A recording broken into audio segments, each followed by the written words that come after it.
Black parents make their children pay bills when they still live at home because black parents hold their children accountable for their failed lives. I got my first job at 10 years old, working at McDonald's. Yes, McDonald's. My mother, who didn't give two craps about me, took my original birth certificate and changed the year of birth. And let me tell you how sloppy it was. But during my interview at McDonald's, they questioned that I looked young, but it didn't stop them from hiring me. And what's so funny is I actually enjoyed working at McDonald's. My mom took my check every week, and it literally didn't bother me. I was 10 years old, working at McDonald's, eating as much food as I wanted, having milkshakes every day with no complaints. When I tell you, I left school, went straight to McDonald's, and I would work until closing, about like 1 in the morning, every day, and it did not stop me from going to school.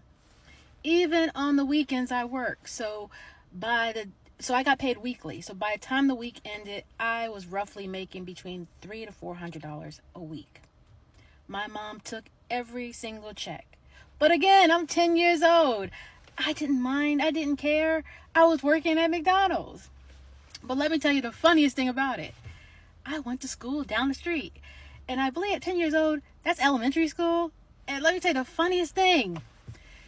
The kids will come in to McDonald's with their parents, and they were like, "Oh my God, you have a twin. There's this girl in my class. She looks just like you." Now, I was unable or not allowed to tell anybody I went to school with that I worked at McDonald's. So no one actually really knew. In their minds, I just had a twin. But by the time, either way, I worked at McDonald's for a good 2 years before things went downhill and they actually found out how old I was. But as I got older, I worked other jobs. So I worked all the time because after I left McDonald's, I went right to Dunkin' Donuts. After Dunkin' Donuts, I went to a grocery store. But by the time I got to a certain age, I was like, I wanted my money. So my mother, who would take my check every week, this particular time, she just said, "Oh, I don't want your little check. You can have it." Oh, great. So when I got my first check from this job, I made $65. At that time, $65 is a lot of money. So I had a dance that Friday, and I had told my sister, "Hey, let's go downtown and go buy some matching outfits so we can wear to the dance." This is exactly what we did. We went on a shopping spree. We got matching shoes, a whole new outfit, and got her hair done for $65. I think I roughly had about $5 or $10 left, so it was roughly about $55. And when I got home, my mom had literally just got home, and she was like, "Where's your check?" I said, "I spent it. You told me I can have my check." She literally started cursing me out. She cursed me out because she wanted my check that she told me I could actually keep. Now, keeping in mind, I've been working since I was 10 years old. So by the time I graduated high school and I wanted to go to college, my mom had not one dime saved up for me. So I had to literally start over from scratch just to make a way for myself. So listening to this video said there's a lot of truth to it. But also, just for the positive side of it, it literally taught me a lot. It taught me by the time I became 18 years old that I could make it on my own. I could work a job. I can keep a job. I actually knew how to pay bills. So why stay in a place I wasn't happy with and just go on my own and make a way for myself, which I did.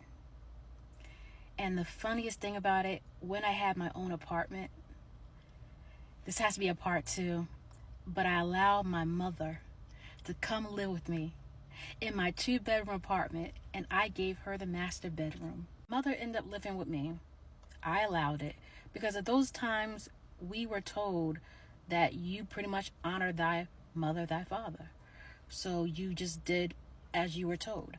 So she lived with me. She made about $80,000 a year. I paid the bills. She didn't give me a dime.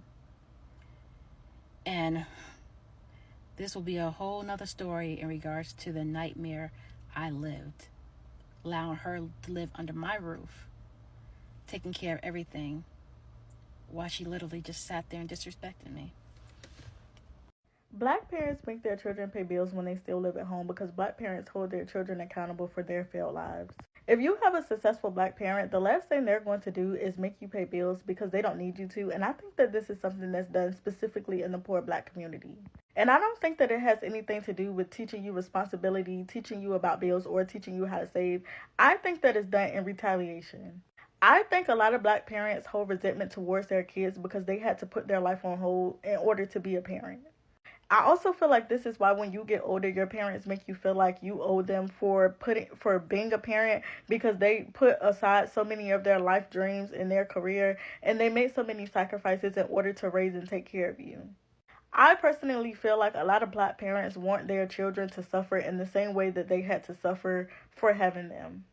And this is not every Black parent. If you have a parent that allows you to stay home rent free, then this is obviously not about you. But this happens in a lot in the Black community, and I personally feel like it has nothing to do with the actual bill in itself.